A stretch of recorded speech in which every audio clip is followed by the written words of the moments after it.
আমাদের দেশে একটা প্রচলিত কথা আছে যে বলে যে মরার ওপর খাড়ার ঘা।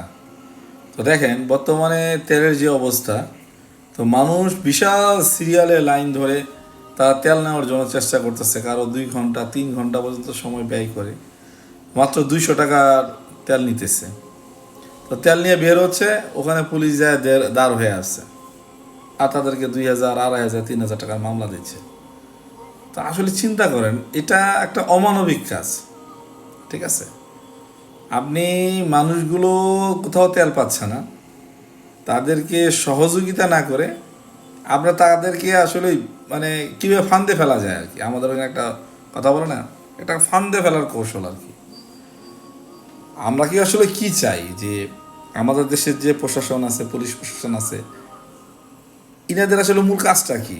মানুষকে সহযোগিতা করা, না তাদেরকে এরকম ফান্দে ফেলে তাদেরকে মামলা দেওয়া?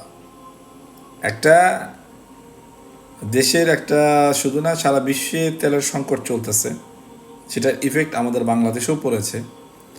আপনি দেখেন, মানুষ রাত 12টা পর্যন্ত সিরিয়ালে ধরে আমি দেখলাম তেল নেওয়ার জন্য চেষ্টা করতেছে, আর আপনারা তাদেরকে সামনে যাওয়ার সহযোগিতা না করে সামনে দাঁড়ায় আছেন, একজন করে বেরোচ্ছে, কাগজপত্র চেক করে তাদেরকে মামলা দিচ্ছেন। ভাই, আপনার একটা হেলমেটের জন্য আপনি 2,500 3,000 টাকা মামলা দিতেছেন, কি কারণে? তার জীবন যেন সুরক্ষা পায়। একটা অটোর মধ্যে 9টা লোক ওঠে, 6টা লোক ওঠে, তার কি ড্রাইভিং লাইসেন্স আছে?